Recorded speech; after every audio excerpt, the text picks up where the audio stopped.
Warning. This episode contains adult language and adult humor. Since when have trumpet players ever been considered adults? If you are easily offended by these types of conversations, consider switching to the oboe. Welcome to the Trumpet Gurus Hang podcast. I'm your host, Jose Johnson. My guest for this episode is Kenny Rampton. As a featured member of the Jazz at Lincoln Center Orchestra and the Mingus Big Band, as well as numerous Broadway shows, Kenny has established himself as a versatile player and passionate educator.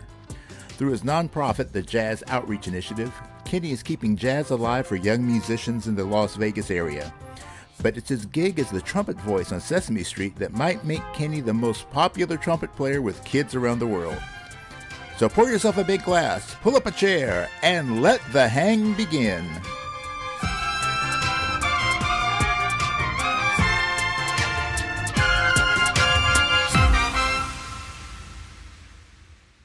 All right, welcome to this episode of the Trumpet Gurus Hang, and today I am with Kenny Rampton. Kenny, how's it going, man?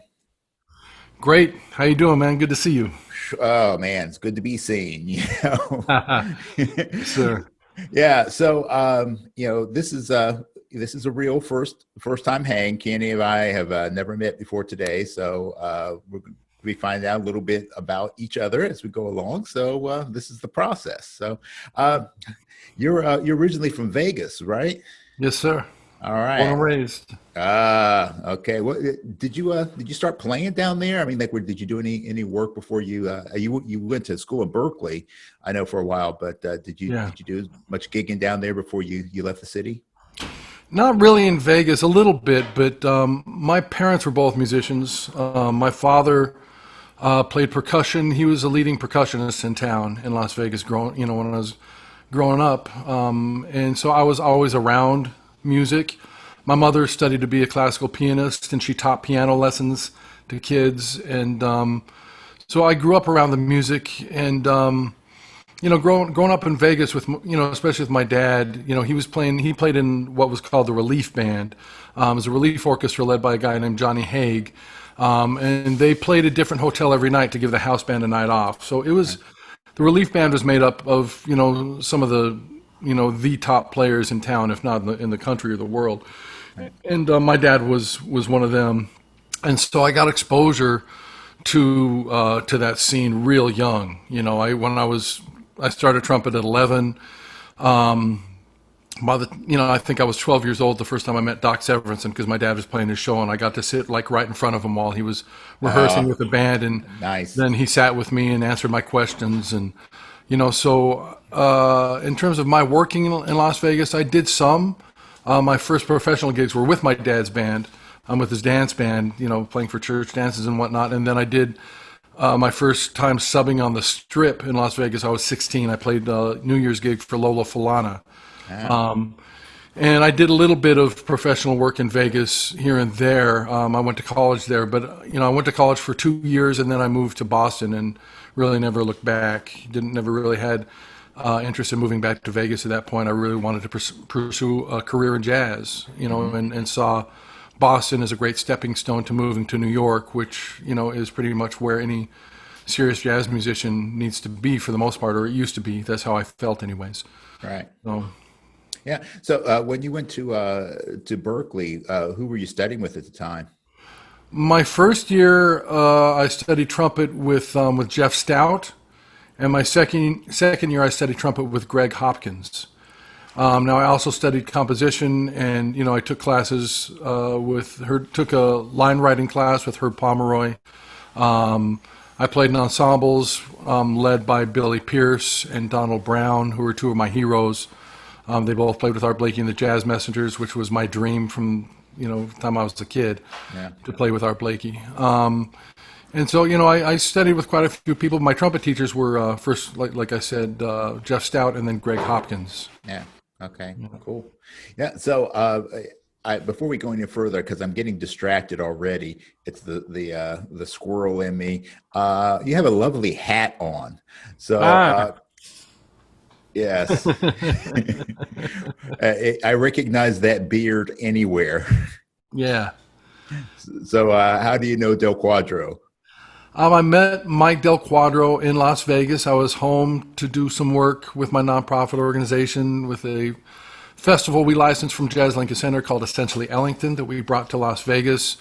And I was there with my partner, Gary Cordell. He's my co-founder of our nonprofit organization, Jazz Outreach Initiative. And Gary was working with Mike Del Cuadro on developing a new horn. And Gary introduced me to Mike. We hit it off. It's funny because he really didn't try and sell me on a horn at all. In fact, he was curious what I was playing and what I was, and we talked. And next thing I know is, I kind of gave a little bit of input on the horn he was developing with Gary. And next thing I know is he, I don't know if it was 6 months later or whatever, I came to town to do some more work, and he had a horn he had made for me that was basically, the same model that he was working on with Gary, with some of the things that I was talking about that I liked in a trumpet. And I didn't ask him to do it. He did it and let me take it on the road and try it out and said, if you like it, let's work something out. If not, it's cool. Yeah. And I've been playing his horn since. I got that one, and I got this one is a recent one I just got. This is one he developed with somebody else. It's called the Mother, and it's basically a large bore version of the one that I was playing. And I love his horns. Best horns on the market that I've ever played. They're an extension of him. He's a great guy with high integrity, and he doesn't cut any corners. He has the best quality, everything, valves, everything, every part of this instrument is top quality, and he puts it together with a lot of love and care and consideration. You can't go wrong. All right, so Del Cuadro, that was your plug, your free plug for today, and I wasn't planning on that, but it just came out. I expect brisket in the mail, Mike. So yeah, man. No, he's a really good guy. So actually, you kind of go ahead and went to that direction. I wanted to talk to you about this a little bit later, but let's go ahead and talk about it now. You run a nonprofit. Jazz Outreach Initiative, and it kind of sounds like to me, especially when you were talking about hanging with your dad and getting to meet great players when you're younger, that there's already this sense that had been instilled in you of paying it forward with music, about keeping the traditions going and allowing people to have exposure. And not everybody has that. Not everybody has a dad that's in the industry. And that's part of actually why I do this podcast, because not everybody has the opportunity to sit down with a world-class player like yourself and to just, find out stuff, talk to the person. So what was your inspiration for Jazz Outreach Initiative, and what is it you guys are actually trying to do? Well, my inspiration was the education that I got in Las Vegas as a kid growing up there. The education that I got, because I was my dad's son, going and getting to meet Doc Severinsen, getting to meet, before then, I played piano. My mom was the piano player, right? And so I studied piano with her, and my dad used to play Liberace's show. And so I got to meet Liberace when I was a little kid. And all the incredible musicians in Las Vegas when I was growing up who played with my dad, people like Rick Baptist was the lead trumpet player in the band that my dad played in. Man. And we all know who that is. The first trumpet I ever played was Rick Baptist's trumpet. And he's the one who told my dad I should become a trumpet player. I was trying all the different instruments from all the cats in the band. Carl Fontana was a trombone player. I played his trombone. When I was trying instruments to decide what to play, I was 11. I was going to be going into 6th grade. So I tried Carl Fontana's trombone, Rick Baptist's trumpet, Charlie McLean's alto saxophone. These are some legendary musicians. And I got such an incredible education just going to rehearsals with my dad and hanging out. My dad used to have jam sessions in the house when I was growing up in the garage with Carl Fontana and Tommy Turk, who is one of the only trombone players to have ever recorded with Charlie Parker. And he lived around the corner from us. So I really got a very unique education just growing up in Las Vegas, having the parents that I had and the scene that it was so thriving when I was a kid for music that I was constantly inspired, and I heard the bar set at such an incredibly high level that's just how I thought it was supposed to be done. I used to play jam sessions. One of my best friends growing up in high school was a drummer named Jeff Falcone. Now, Jeff's brother, Danny. Right. And their father was Vinnie Falcone, who was Frank Sinatra's conductor. We used to play jam sessions together in their garage. And Vinnie would come and hang out and coach us. At the time we're like thinking, telling Jeff, man, tell your dad to leave us alone. Right. Looking back on us, man, this is one of the greatest piano players and conductors to ever live, was hanging out with us. So, those are just a few examples of what I grew up around. So now I'm on the other side of the coin, and I traveled through Vegas a few years ago with Wynton and Lincoln Center Orchestra, and I invited some band directors to come to our sound check and bring their kids. So we had about 250 kids or so show up at the sound check, and I did a Q&A with them afterwards. And man, they were dressed nicely, they had good questions, they were quiet, thoughtful, respectful, and I teared up, man, and I saw myself in those kids. I saw little mirrors of myself, and I was like, man, I'm on the other side of that coin now. And and all these kids were truly interested in what we were doing. So it's like, man, what can I do to help inspire the future generations from my hometown? Mm-hmm. And my best friend, Gary Cordell, had a barbecue in his backyard that night. He's an excellent barbecue. I don't know if you know Gary or. I don't know him. I need to know him, apparently. You do need to know him. He is a bad you-know-what, and incredible trumpet player, incredible arranger, great guy, heart of gold, absolute biggest heart on the planet. And he had a barbecue at his house that night for Lincoln Center Orchestra, whoever could come, and some other local, musicians, friends, whatnot. And we hung out, and Gary and I were in the kitchen talking, and we were talking about these kids. Said, man, we got to do something for these kids, and that's when the idea for creating a nonprofit organization in Las Vegas was really born.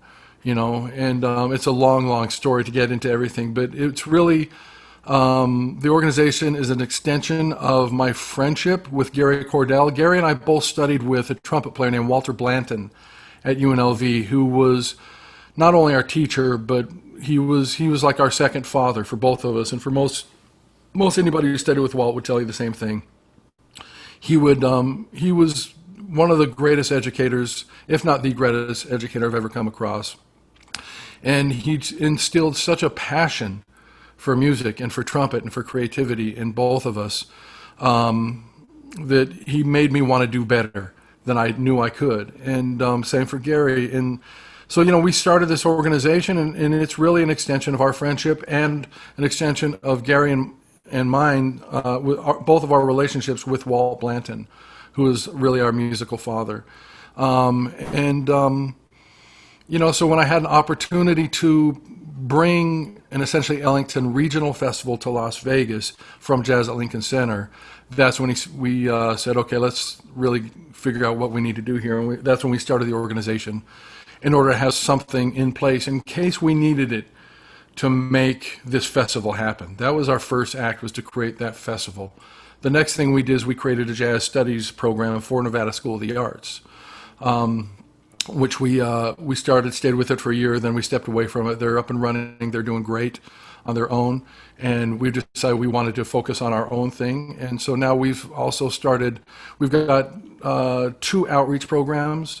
We've just started the Las Vegas Youth Jazz Orchestra, and we're looking to create a band directors academy, which will also be licensed from Jazz Lincoln Center, and quite a few other things in the works. I've spoken with folks at the Jazz Workshop, which is the Mingus Big Band. That organization is called Jazz Workshop, and I was with the Mingus Big Band for close to 20 years, and they have a high school festival they do in New York. I've spoken with them about creating a regional or a West Coast version of that in Las Vegas, featuring Charles Mingus's music, specifically music from the Mingus Big Band. Mm-hmm. So I've got a lot of things. It's tricky to try and get things off the ground. You got to work with the school district and make sure you're not stepping on anybody's toes or getting in the way of other programs that are happening. Right. So one thing at a time, and right now during pandemic, makes everything extra tricky. But Jazz Outreach Initiative is really, it's like nurturing a child. We started it off, Gary and I did, like I said, to have something in place in order to bring the essentially Ellington Festival to Las Vegas.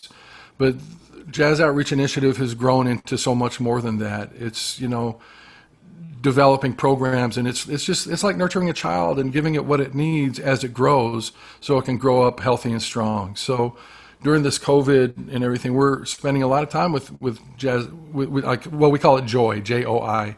Yeah. With Joy, we've expanded our board. We're in the process of moving from being a working board to being a governing board. We've passed our bylaws and all kinds of those things that new businesses need to do. Right. And we've really taken advantage of the downtime where all of our concerts, all of our programs were essentially put on hold.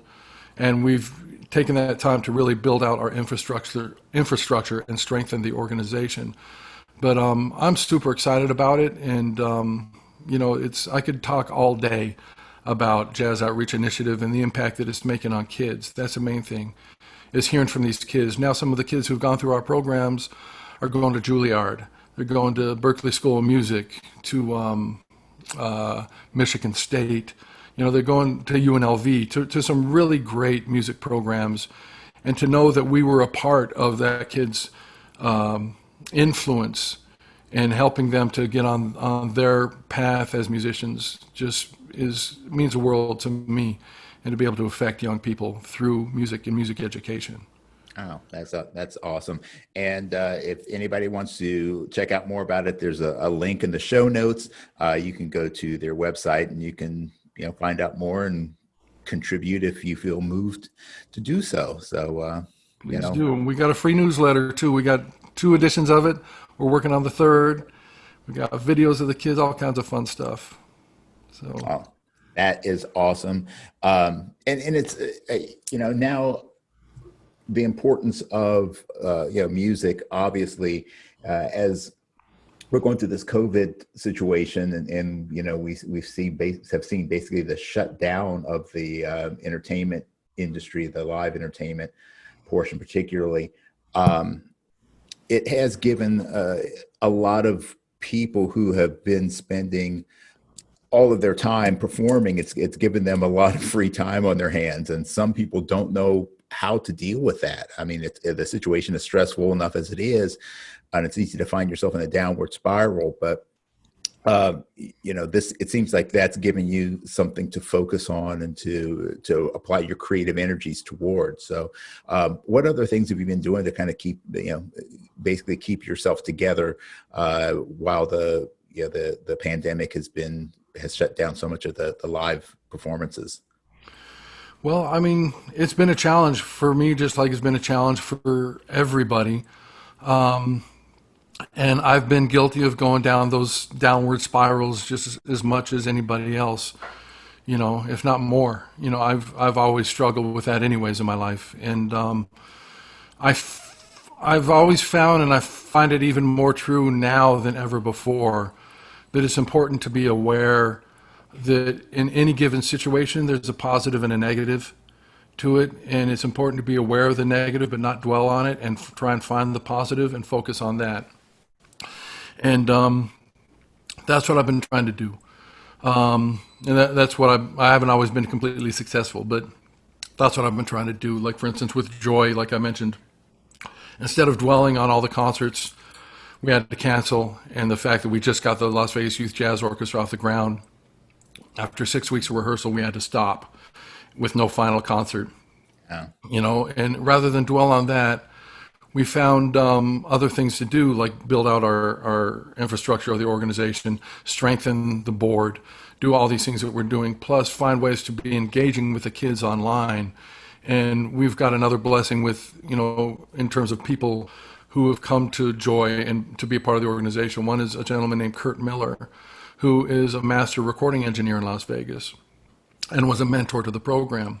And he volunteered his time to make videos of these kids playing the charts we'd been rehearsing with them. And so we've got 3 videos out of the kids playing that are all engineered and, mixed and mastered by Kurt Miller, the video and the audio. And it's really helped the organization to get attention. I reached out to Jazz at Lincoln Center, asked them would they share this on their platform, and they said sure. And so now these kids, one of the videos had over 7,000 views. So that's 7,000 people who've heard these kids that otherwise would not have heard them. you Right. know. And so there's some positives that have come out of this. In terms of me with my own time, you know, I split my time between four different things. I have four jobs. First, with Jazz at Lincoln Center Orchestra with Wynton Marsalis. That's my first job. The second one is with Sesame Street. I record all the music for the TV show, all the trumpet for the TV show. Third job is with Jazz Outreach Initiative. And the fourth one is a buddy of mine from high school. We played the McDonald's All-American Band in high school. He was a lead trumpet player. He went on to get a degree in mechanical engineering, then got a master's in marketing, and has a career in things other than music, but he still plays, and he's still a great trumpet player and still loves a trumpet. And, you know, we've been friends all these years, like since, you know, when was that? I was a senior in 1985, I think I met him, so 35 years ago, something like that. Is that right? 35? Damn. He's getting old. Yeah. Anyways, we decided to develop a plunger mute together, you know, and so now I've got this plunger mute that's out on the market. Here it is. And it's selling worldwide. It's actually doing really well. So that's my fourth job is you know, plunger mutes, and we're looking to develop another mute as well. We're talking about it right now. We've got plunger mutes for trumpet, and we're going to have them for trombone soon. And we got one more coming up that I think we're going to do for trumpet and trombone. We'll see. But so, you know, I'm utilizing my time to focus on all four of these jobs, you know, whereas normally I'm on the road, you know, 6 months out of the year. I'm on tour, and I don't have a lot of time to put into other things. You know, I'm on the road touring day in, day out. You're working, you're performing, you're traveling, you know, and during COVID, you know, this is the longest stretch I've been home in 20 years probably. Yeah. You know, before I was with the Lincoln Center Band, which I've been a member of the Jazz Lincoln Center Orchestra for 10 years now. Before that, I was with the Mingus Big Band for almost 20 years and touring with many, many other people during that time and before. So I haven't been home for this stretch of a time in a long, long time. So I'm really, first of all, it feels great to me to be able to sleep in my bed every night, you know, and just to be home. I'm kind of embracing that. And also I'm finding I'm able to get a lot of work done for these other projects other than just being on tour. So, you know, I've been utilizing my time well, doing that stuff the best that I can. And, you know, recording from home for Sesame Street, doing recordings from home for Jazz Lincoln Center, teaching a lot online, trying to make an impact with younger musicians still, trying to make a difference in the community. You know, as the older I get, the more I realize that's what really matters. It's not about getting a gig or making money or having my own name out there, my own records, making an impact in the future with the future generation. And, you know, so that's really what is most important to me. So I'm finding that I can do that during this time. So that's a real positive, you know, rather than sit and whine because, you know, tours got canceled or I can't play gigs or whatever, you know, that doesn't do anybody any good, you know. So I'm really trying to focus on the positive, be aware of the negative, but focus on the positive. I have time for other stuff and I can utilize that time in a positive way. Yeah, I've had this conversation with a number of players and even people from different industries. And the great thing about having as your profession something that you love is that every day you get to do something that you love. But sometimes the dark side of this, and I went through this when I was, touring mostly on the Eastern Seaboard during the mid '80s. So I was working with a band. We worked 48 weeks a year. So it was a lot of playing, and I found that during that time, I started to look at playing as a job. And, when it used to be, I just loved to play. And then it was about, when's the next gig coming up? And I had to step away and now I have a different perspective on things. But I think a lot of other people are at that point too, where, they have been playing for their living. And then when the ability to make money at it has dried up, at least hopefully temporarily, that, they're not touching their instrument. And this is probably the time when you need to be on the horn. One, you got the time to practice stuff that, you really want to practice, but then you should be able to have that fresh approach to, hey, look, I don't have to worry about, learning this chart for this this upcoming concert. I just get to play because I love to play. So, and I think that's where a lot of what you're doing with the Jazz Outreach program is helpful, because music is an escape for so many people. It's a way to do something that is transcendent. It's not just, simply teaching them a skill or a trade. While it is something that's marketable, it's something that is transcendent for you as a person, but it also touches the lives of so many people. So, I mean, I honestly feel music is part of the healing arts. I think it, through playing music, it can heal us, through listening to music, it can heal. And for me, that's a big thing right now, and I think a lot of musicians are doing a lot of soul searching, because, the old joke, how do you get a musician to complain? Give them a gig, right? Yeah. And I've been guilty of that just as much as anybody else, I'll be honest, man. Mm-hmm. But it's important to understand and to get back to the reason we all started playing. It was fun. Yeah. And it's important to get back to that, man. I remember, there was a period when I was doing a lot of Broadway work, playing mostly commercial music. And I would look around the pit, and when musicians weren't playing, they're sitting there reading books, doing crossword puzzles, time to play, and it's almost like it's a drag because they got to play, and it interrupts them reading books. Mm-hmm. And that's not healthy, for a musician to have that mentality. Right. Every note we play should matter, no matter what the circumstances, and it's a blessing to be able to do that and make a living at it. And I know I've done a lot of soul searching that way, and I think a lot of musicians are as well. During this time, we have time to practice. So are we practicing? If not, why not? Why are we playing to begin with? We need to ask ourselves those questions and get to a deeper place with who we are and what we're doing and the intention behind what we do, because that matters. And so through that process, I think a lot of people are going through a lot of much needed spiritual healing, man, to be honest. Yeah. Well, I really feel like once this phase that we're in is over, that we're going to see a new level of creativity burst out. Because there's especially with jazz. I mean, this is so much of what is done as an improvisational player. It comes from your experience. I mean, you could learn all the bebop licks in the world, but if they're just coming from a technical place, they're not going to really touch anybody. It's what comes from your soul. And as we've gone through this, I think people are going to they're going to go into some dark places, and they're going to have come through those places, and they're going to have new lessons and new experiences and new sensations and emotions that are going to be able to come out in the music. And I think we're going to see something that's really kind of beautiful come out of all of this craziness. Amen. I agree. Or at least I hope so. Yeah, I think it's unavoidable. I think that's going to happen. I think it is happening already. Yeah. Well, and let's go back to the Jazz at Lincoln Center. The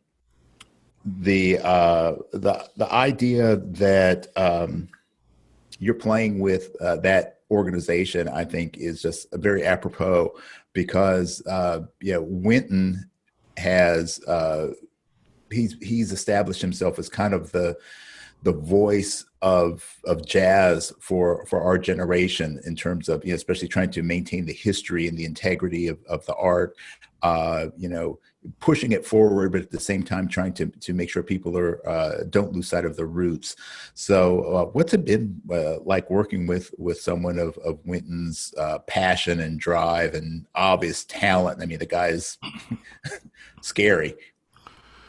Yeah, well, I mean, it's inspiring, at times intimidating. But even when it's intimidating, it's inspiring. It's not intimidating in a negative way. He sets the bar as high as anybody I've ever worked with or worked for. As a trumpet player, as a musician, as a composer, as an arranger, as a band leader, as a boss, on all of those things. He's I can't say enough good things about the man. I first noticed, like before I was in the band, I come into sub, and I noticed when he walked in the room, he greeted every person individually. He'd go up, when he walked in the room, he'd just go up and say hello to everybody, shake everybody's hand, one at a time, and he wasn't making a big deal out of it. I just noticed that he did that. And that in and of itself, says something about somebody's character, that he takes the time to greet each person individually. And, that's such a warm way of being. It's caring, it's showing, it shows a lot about who he is. He's very giving of his time, and he's very open to suggestion as well. When we rehearse with the band, anybody in the band is open to make suggestion about anything. And Wynton wants to hear it. He sincerely wants to hear it from everybody because he understands that the band is a collection of some incredible people and musicians, and it would be unintelligent not to listen to everybody because everybody's got a unique perspective, and we might just turn everybody on to something they hadn't thought of before. So it's really more of a collective than any other band I've been in. Now, Wynton is the band leader and the boss, but in terms of having input and everybody being able to speak their mind and have a voice, it's truly a collective. And I've never been in a band like this before where it's like that to this extent. And also, Wynton encourages everybody in the band to write and arrange for the band. And I've never seen that in the history of jazz where there was a big band with this many writers and arrangers in it, and we play everybody's music. We've now done, I think, 2 records where recordings where one has been released.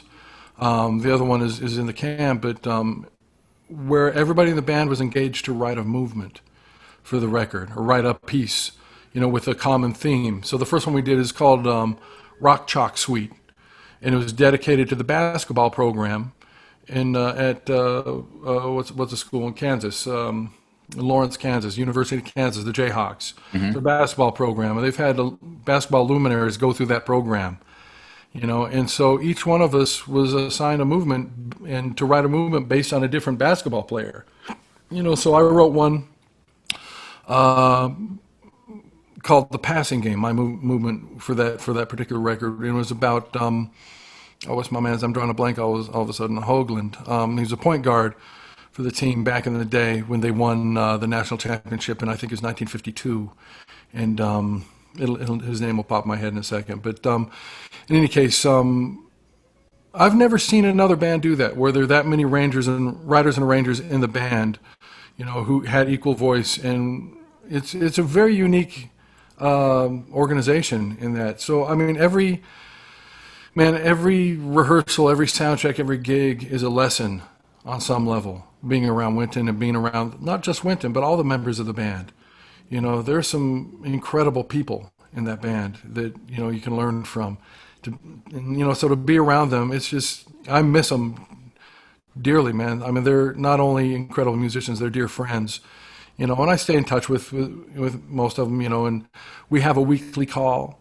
During COVID, every week we have a call and, a Zoom call like this, and we all hang out and talk and get updates on what's going on with the organization, on the last project we did, on the next project we're doing, we're getting updates. And so we're still in touch as a band regularly, which I love, but I miss playing with those guys, man. I really miss playing with that band. I should say guys, with those musicians. There's been a lady in the band for the last couple of years, Camille Thurman, who's a phenomenal tenor player and vocalist. But, it's an incredible experience being a part of that group. And Wynton he's the best, man. He's just a great guy and inspiration all the way around, man. He's just, he's a blessing in my life for sure. Oh, that's great to hear. It seems that the educational component is a big part of both, the Jazz at Lincoln Center and your Joy project. Is that something that you that you do a lot of teaching or feel yourself that, that you're more on that educational tract than just, being a pure performer? That's a relatively new development for me. My parents were both involved in education. When I came to New York, I left Vegas, and I went to Berklee School of Music and then in Boston and then came to New York. I really just wanted to play. Through working with Jazz Lincoln Center, education is a very large component of that organization. And it's not a requirement for all members of the orchestra to be involved in education and do master classes or clinics or whatever, but it is encouraged. So when I got hired and when I was in the band, they were kind of assigning people to do some education projects, and I was asked, did I want to participate in education? And I said, well, I've never really done it before. I'm not too comfortable. At the time, I was actually very uncomfortable speaking in front of people. I stuttered. I really had a bad, I wasn't comfortable with it. And, but I wanted to be, so I said, I want to be open to this. So I want to try, but, for the first little while, can you team me up with some people who are really master educators that I can learn from and just follow their lead? So there are a few who I asked to be teamed up with: Victor Goins, Ted Nash, who else? There's a few different guys that I knew did a lot of teaching. So I asked specifically to be teamed up with them so I could follow their lead and just chime in now and then and see how they do it. And so I did that, and then I started going out on my own. The first time I did it on my own was in Cuba it was over 100 trumpet students at a conservatory there. I was so nervous, man, and, I had a stack of paper with, section, like 4 trumpet parts, like 5 different tunes to bring kids up to play, and I didn't know what I was going to do. I had notes. And Ted Nash, before I went in, saw how nervous I was, and he's like, man, before you start, after they introduce you, just say, hey, does anybody have any questions for me before I begin? So I did that, and the questions started coming. I started answering, and it just turned into this constant flow for 2 hours. And it went by like nothing, and I didn't even look at my notes, and it was so much fun. And I really, from that point on, I've embraced it, and I really love working with students and love education. And I have certain things that I, will draw upon from my own personal knowledge to help in different circumstances. But generally, when I work or do a master class with a band, I don't have an idea really of what I'm going to say until I get there and hear them.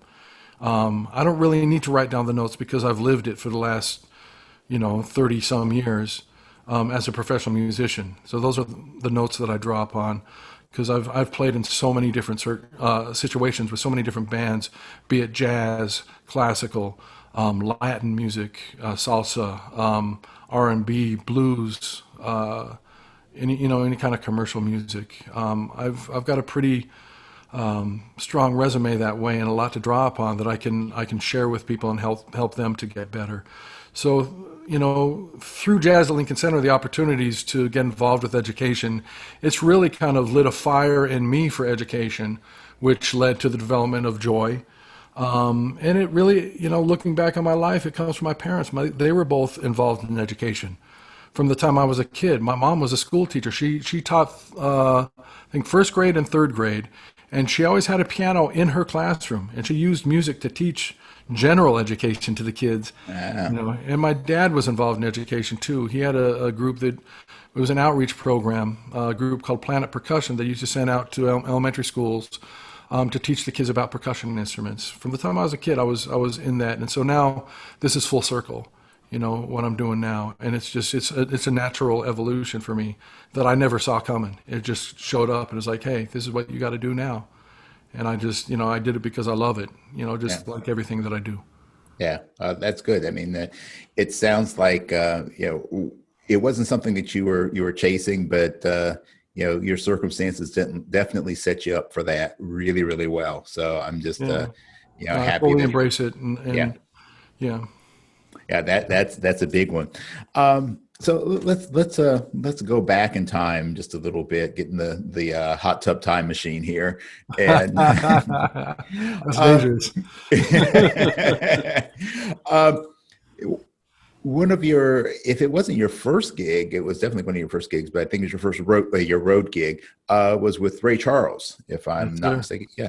So how was that? Working with the Ray Charles Orchestra. Man, I mean, it was incredible. I was at the time I was living in New York. I moved to New York and I was working a temp job. I was working in a bank, opening up safe deposit boxes for people.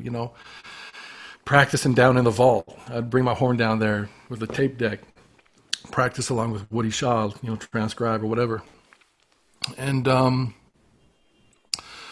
made a rehearsal band in New York. And one of the trumpet players there was a guy named Jeff Kay, who was with Ray Charles Orchestra. He had they were it was during their off season, and he took my number, and we took the subway together after rehearsal.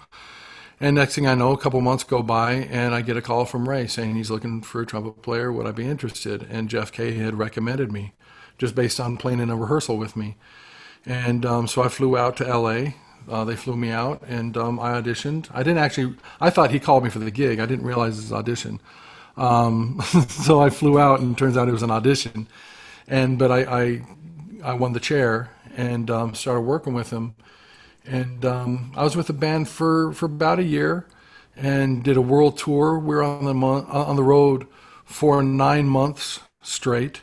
World tour, went all around the world, man, and it was an incredible learning experience for me, man. Hearing Ray sing every night, he never had a bad night. He never had a bad song. He never had a bad note. You know, there were times when his voice would crack a little bit, but didn't make it bad. It made it Yeah. real, Yeah. and I learned so much just from being on that bandstand with him, and it was a grueling tour, 9 months straight of one-nighters and hit and runs for the most part. I think we played a week at the Blue Note in New York, so I was able to come home and kind of sleep in my own bed for that week. But for the most part, it was 9 months on the road straight, and it was hard. That was my first road gig, and that's a hell of a road gig Yeah. for anybody to have, not to mention for it to be your first road gig. I had no road chops. I was as green as they come, and it was a great learning experience for me in every way. But it had its challenges in many ways. Yeah. The money was very light. It didn't pay well. You weren't able to really save any money. But it was playing with Ray Charles. I made some lifelong friends there who we're still very close friends to this day. I just heard from one of them today, and another one yesterday, another one the day before, friends from Ray Charles Band that I'm in touch with. And, they're dear friends of mine, and we shared in that experience together. And, it was, I'll say it again, man, it was not easy. Yeah. It was hard. It was a rough gig. So the friends that you make in a gig like that, they're like old war buddies, I imagine. Yeah. We went through a lot of deep, difficult times together, but we also had a lot of joy and a lot of passion for music together. Mm-hmm. So it was, but I mean, Ray Charles, to this day, I don't know if I can name one person as my favorite of anything, but if I had to pick one as my favorite singer of all time, it very well might be Ray Charles. He's certainly in my top 5 of all time. Goes between, him and Sarah Vaughan and Donny Hathaway and Ella Fitzgerald, a few others. But Ray Charles is, in my opinion, one of the greatest musicians of any genre to ever live.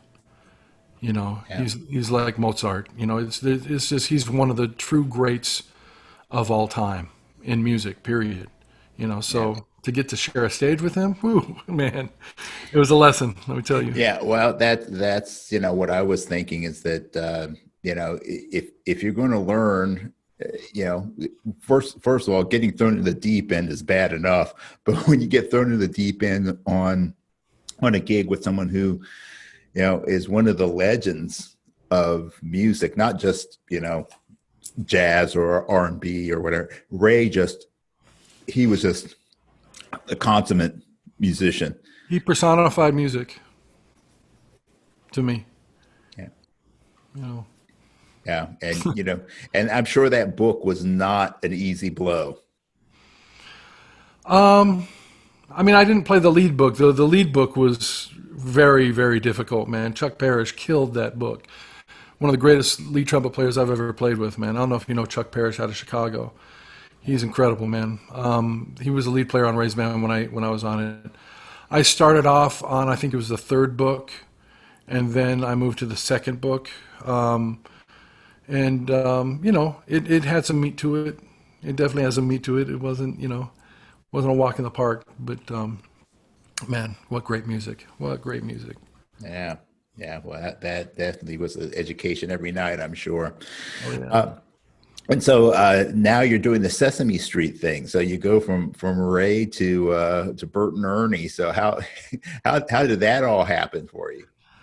Well, I mean, it's funny because I've always been a fan of Sesame Street, man, since I was a little kid, like most of us. I grew up with it.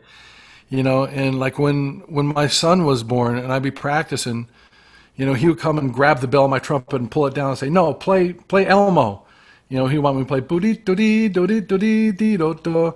My son loved Elmo. My son loves Sesame Street, and that's before I was doing the gig. Mm-hmm. But I knew the trumpet player at the time who was doing the gig was Glenn Drews, who's still a friend. Man, I've known Glenn for a long time, and it was an entirely different music department then than it is now. But I remember Glenn.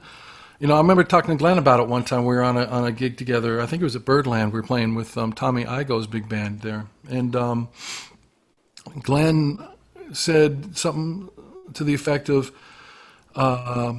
what an honor it is to do that gig, because he realizes that kids all over the world, the first time they hear a trumpet will be on that show, and it's the sound of his trumpet.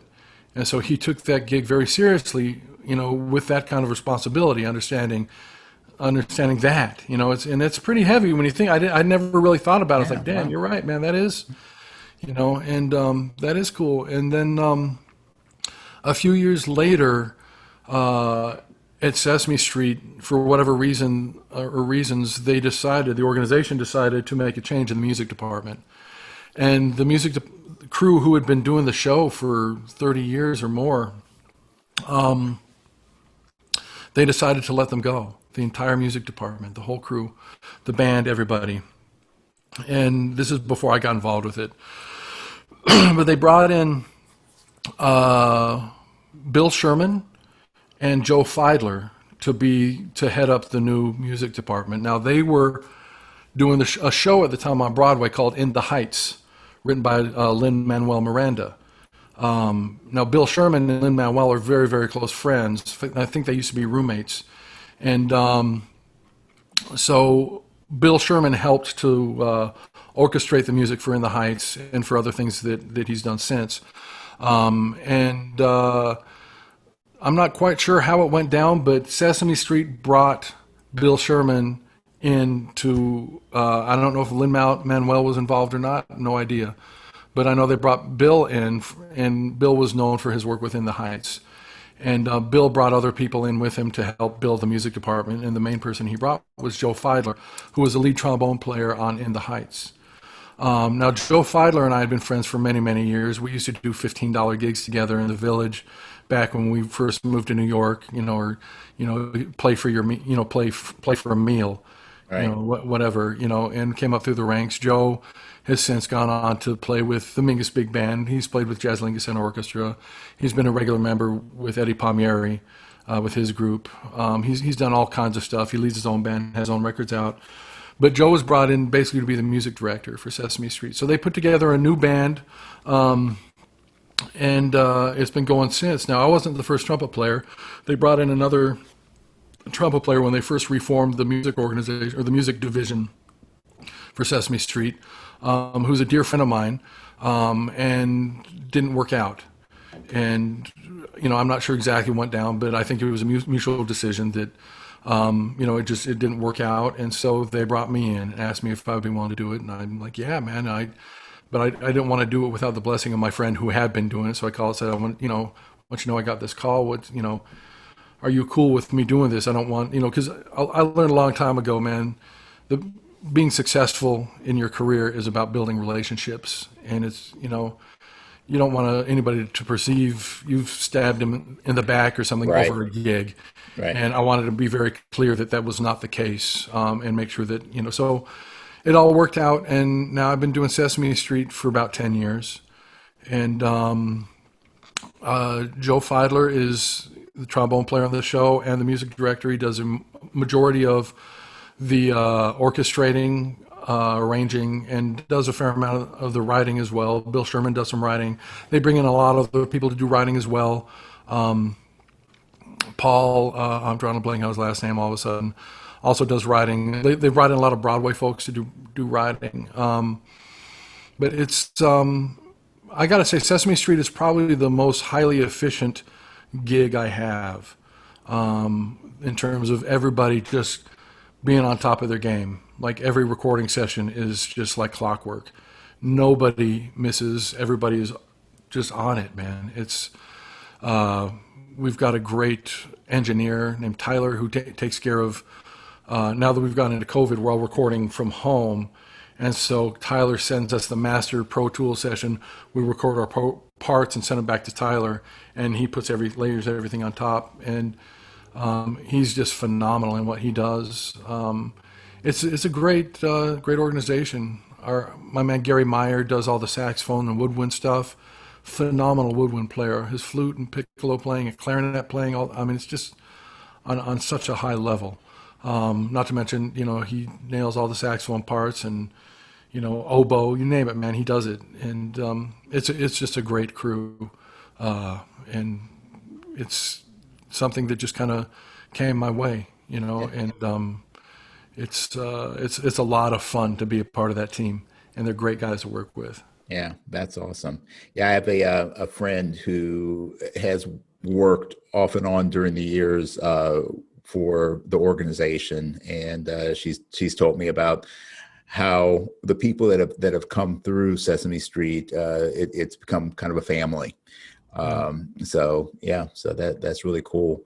Paul Rudolph. His name is Paul Rudolph. Paul Rudolph. Okay, cool. So speaking of home recording, what are you using for your gear when you're doing those sessions? Well, I've used basically the gear that they use in the studio. I bought them for myself as an investment. When I first started doing Sesame Street, we were at a different studio, and I was using an AKG 414 mic. That's what they used in the studio back then. In the last few years, we switched to a different studio, and they upgraded the mics. So now I'm using a Coles 4038, I believe is the number of it, or 3840. 4038, I think. Anyways, it's a Coles ribbon mic, and recording into my computer using Pro Tools. I've got the latest version of Pro Tools, and I got to go through. I use here it is. This Cloud lifter. Yes, I have one of those. So here's my mic. I got it right here. I'm not gonna pull it down. Yeah. Anyways, and I'm using for the interface right now. I'm using Babyface Pro. I've got on order the new Symphony by Apogee, and it's a new one that is just now coming out. It was supposed to come out during the first quarter of this year, but it's been delayed due to COVID. So I'm supposed to be getting that next month, and that's about it, man. I use my Del Cuadro trumpet. I've been using my mother as of late, and if I got to record two trumpets, then I will use two different trumpets. If I got to double track something, I use different mouthpieces so it doesn't phase. And different trumpets. I'll switch it up so it sounds like two different people playing it, and that's about it. Mutes. That's part of the equipment, right? Yeah, you use your KR Indigo plunger. You know it. With the candy penny. You dig? And I got my Ray Robinson here, my brand new. I love this. This mute's from the 20s, in perfect condition. So I got a good set of mutes here. Nice. Get the job done. Yeah. Hey, you got to do what you got to do, man. That's all there is to it. So if If I may ask you, we're talking about equipment. So you're playing the Del Cuadro horn. What kind of mouthpiece setup do you use generally? I have a custom mouthpiece made by Greg Black. In fact, I just got a new version of it. I'm trying out different backbores, but this backbore screws off, But this is a Greg Black mouthpiece. The backbore is a K4, which I think the K stands for Kenny, um, and it's based on his number 4, I believe, is what he said. I don't know a whole hell of a lot about mouthpieces. I'm going to be honest, man. But this is basically. I used to play on a. It was a bathtub, man. I got from this cat named Hal Oringer back when I first moved to New York, who had a wall of trumpets. He had a photography studio with a wall of trumpets hanging, probably 100 horns. And I used to go and hang out there with Claudio Roditi, who was a teacher and a friend of mine. Mm-hmm. And Hal had a mouthpiece that was close to the rim that I was playing on, but it was, it was a bathtub. It was huge. It was about a 3C rim, mm-hmm. but it had been way bored out. The hole, the mouth, everything, the cup. It was so big, though, I got a really big, fat, dark sound on it, and I loved it. So I didn't care. I was young and dumb, and just use that for everything. Of course, I had very limited range and endurance, yeah. But I didn't care because I got the sound I liked and just dealt with it. And, eventually, Bobby Shue came into town and gave me a lesson. We were hanging out. He was friends. I've known Bobby since I was a kid. He and my dad were friends, going mm-hmm. back to that. And Bobby's like, man, what are you playing on? And he's like, man, you got to get something more efficient. And I'm like, what are you talking about? I don't, And when I checked my ego at the door and realized, who I was talking to and listened to what he had to say, it made a lot of sense. And so Bobby designed me a new mouthpiece based on that. And so I contacted Greg Black, and basically gave Greg the specs that Bobby told me I should be playing on, and had Greg make me a mouthpiece based on that. Mm-hmm. And so I played on that for a long time, and it was much more efficient. My sound didn't really change, and it made my life a lot easier. It was great. Yeah. But then I started playing some lead and really wanted to explore that. So I called Bobby, and he gave me new specs to give to Greg. So then Greg made me a second mouthpiece that was a lead version of my mouthpiece. So I started using that and was playing on both of those for some time. And then from that point on, Greg Black and I have been friends, and he's helped me, and I've tweaked things here and there and developed things and changed this or changed that, and I've had several mouthpieces in between. And this is where I'm at right now. This is still that same rim. I don't change rims. Yeah. Whether it's trumpet, piccolo, trumpet, cornet, or flugelhorn, it's the same rim. The cup shape changes, the hole changes, the back bore, all the other things change. I just call Greg and say, hey, man, this is how I feel playing on this. I'm experiencing this. Can we make it more like this? And Greg says, yeah, I know what to do. And so, now he's given me, I think I've got 4 different backbores and 2 different tops. Mm-hmm. So I'm playing with them right now. But this is basically, it's like a 3C rim, a little more of a bite to the rim, gives a little more grip. This is a VS cup. So it's a shallow cup with kind of a V shape on the sides to give a little more room. So it makes it feel like a larger cup, although it's his S cup. So it's a VS cup. But it's pretty close. If you had to choose a stock mouthpiece to say what's it closest to, it'd be a 3C. Yeah. It's a long story to say, man, I play on a 3C. But it's not a 3C, but that's what it's close to. And if anybody would want to get one, they could just contact Greg Black, and he can hook you up. But Greg's the best, man. I don't think there's anybody better than him that I'm aware of or that I know personally when it comes to understanding mouthpieces. Yeah, there's lots of stuff, man. It's like you can go down a rabbit hole real quick with mouthpieces, with rims and cups and backbores and stuff like that. But and it's funny because you have the people that are in that camp of one horn, one mouthpiece for every occasion, and then you have the people that will go way to the other side when like the great stories about Lou Soloff and his every other measure he's changing mouthpieces. I could talk about Lou for the next 10 hours if you wanted, man. Oh my God, yeah, he was nuts. Loved him. Yeah, but it's like Bobby always talked about the right tool for the job. Exactly. Yeah. And you mentioned earlier, like you said during your pre-Ray Charles days, working at the bank, you were transcribing Woody Shaw. Who are some of the influences that you had in your playing stylistically? Man, you name it, man. I mean, I listen to everybody that I can, I mean, Woody Shaw, of course, Freddie Hubbard, Wynton, Kenny Dorham, Kenny Wheeler, Clifford Brown, Joe Wilder. I love Joe Wilder's playing. Booker Little. I mean, there's so many. Dizzy, of course, Louis Armstrong, Roy Eldridge. I love a lot of people's playing, man. Bubber Miley, Cootie Williams, for the Ellington. Back to the old, what I said earlier, you can find a positive and negative in anything. And I know a lot of trumpet players who just choose to find negative things about other trumpet players and like to talk a lot of shit about them. Yeah. And I recognize that very easily in people because I used to be that guy. And when I was younger and the older I've gotten, the more I've seen that as just being somebody else being insecure about themselves. And, there's so much beauty in so many different players. Clark Terry, I can't believe I didn't mention him. Snooky Young. Yeah. I mean, there's so many incredible players that I love to listen to. And,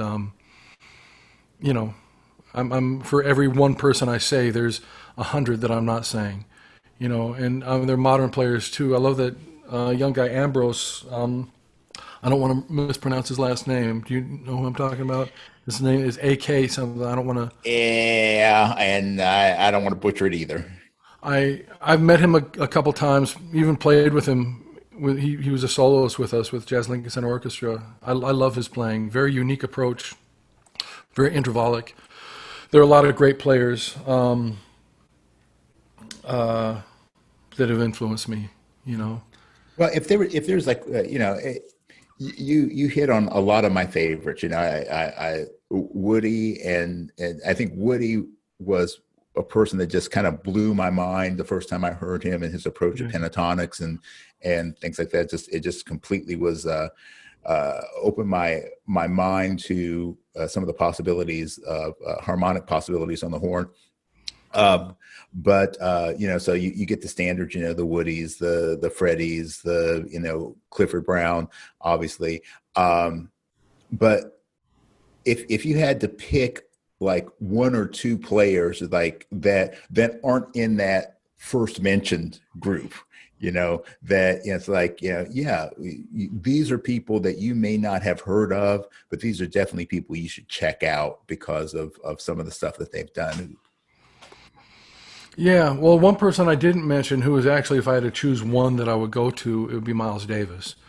I didn't mention him in the first group of people for some reason, but if I had to choose one, it would be Miles. But in terms of guys who were unknown, Walt Blanton was my trumpet teacher in Vegas, and I mentioned him earlier. He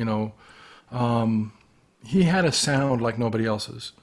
His tone was incredibly rich and vibrant and just full of life, and his creativity was on the highest of levels. And that's somebody not a lot of people know about, unless they're, Indiana, Bill Adams students from Indiana University or went to UNLV. But Walt Blanton, Kenny Wheeler is someone else who's been a huge impact on me, who a lot of straight ahead jazz players don't really check him out, don't listen to him because he doesn't play or didn't play bebop or straight ahead jazz. His music was pigeonholed or called ECM music because it was recorded on that label. But he had such a beauty in his sound and sonority in his sound that for me, he's one of the greatest of all time. So that's somebody who comes to mind in that realm, who isn't as like in everybody's top 10. He's certainly in mine, Yeah. you know. Cool. Yeah, and I think that's a big thing is that for people who've been around the block, shall we say, you get turned on to a lot of influences that the general public don't have, and it's just nice to start spreading the love to some of the people that maybe don't have all the PR that other players have. Not saying that they don't deserve it, but just getting people to exposed to new sounds, new concepts, and it's that wonderful dichotomy that exists that in many ways the only way that music is going to move forward is by exploring its roots a little bit deeper.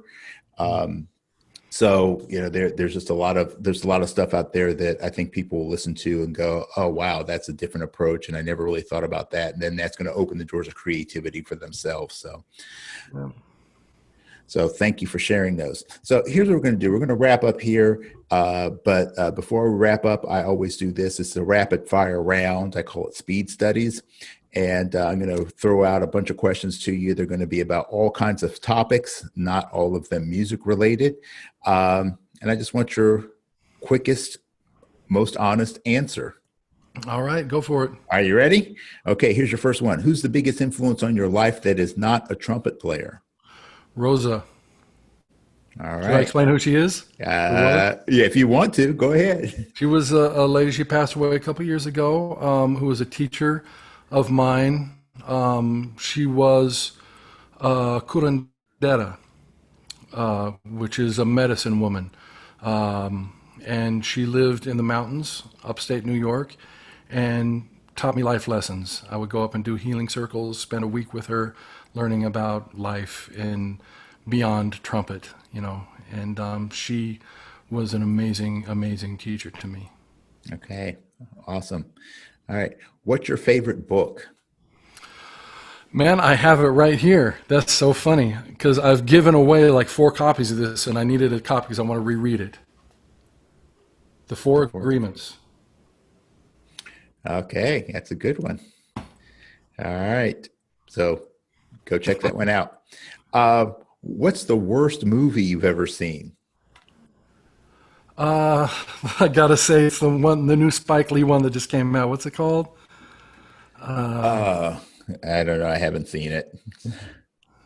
I forget the name of it. It's about, I think 5 guys who went to Vietnam and they went back to find a gold that they buried. Yeah. I just, I thought that was just horribly made.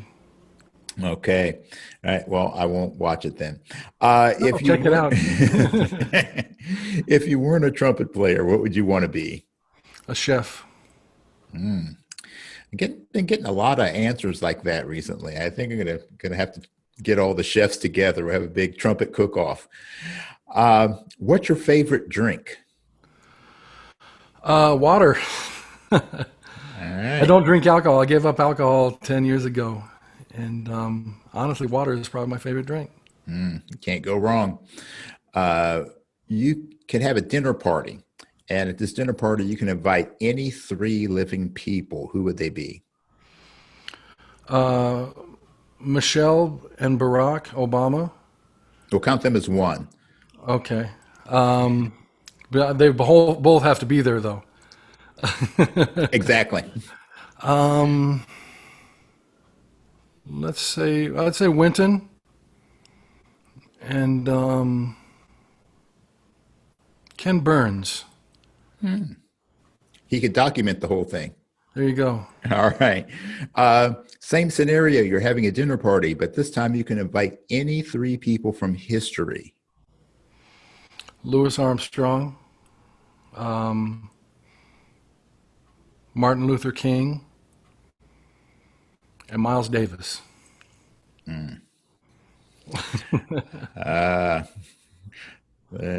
would be fun. As long as Miles doesn't try to cut Louis, that would be. All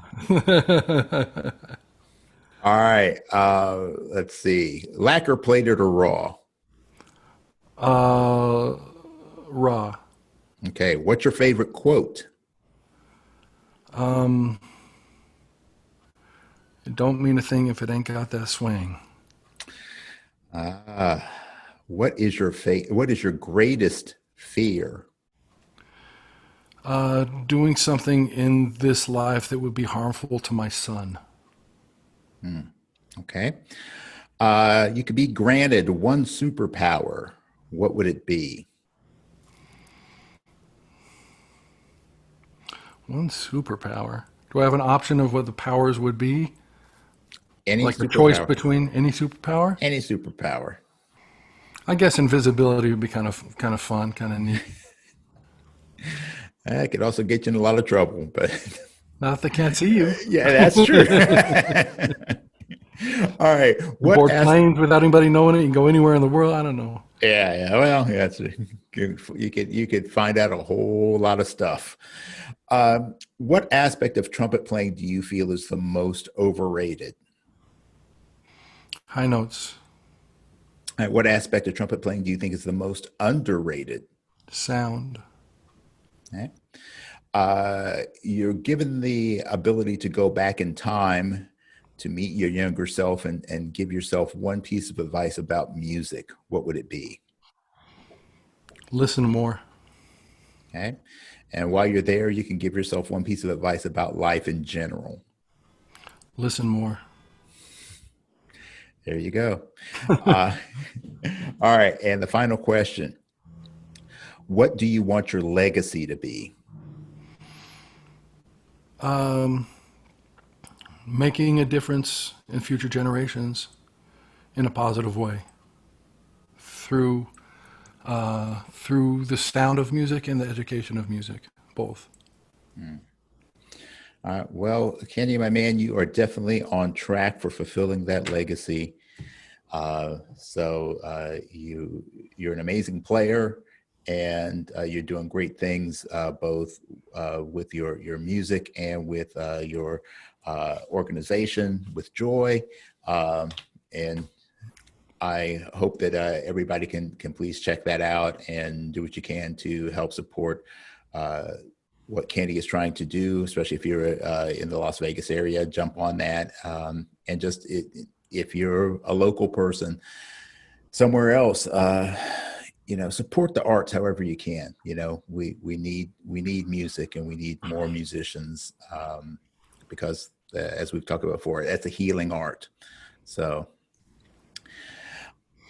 I thank you for your time. Any last words? No, man, I want to thank you for your time, man. I appreciate you, man. All right. It's a pleasure to be here. Al, it's been my pleasure, and I'm going to have to get myself one of those indigo plunger mutes, especially if it can make me sound like you. Me a little. If you get one, give me a call, man. We can do a Skype, or a Zoom lesson over it. I can give you some exercises to shed it. Oh, all right, man. I want to get that cootie sound going, man. Yeah, Cootie and Snooky and Clark on plunger. Those are like three of my. Oh yeah, you must know the Oscar Peterson record, Oscar Peterson +1. Oh yeah. Ooh. Oh man, Brotherhood of Man. Oh man, nasty. All right, well, so thank you very much, Kenny, and thank you for joining the hang. And as always, peace and slide grease. We're out. Hey, thank you so much for hanging with us today. This podcast is all about creating connection through our mutual love for the trumpet life. I hope that you learned a few things about today's guest and had some laughs along the way. Don't forget to give us a review. We love those 5-star ratings. And please share this podcast with your friends. We want to see our hang grow for show. Have a suggestion for a future topic or a guest? Hit me up at thetrumpetgurus@gmail.com. Our opening theme was written and performed by Lexi Signor, and all other music comes courtesy of The Greatest Funeral Ever. So in the words of W.C. Handy, life is like a trumpet. If you don't put anything into it, you don't get anything out. So go out there and let your trumpet sound. And I'll see you at the next hang.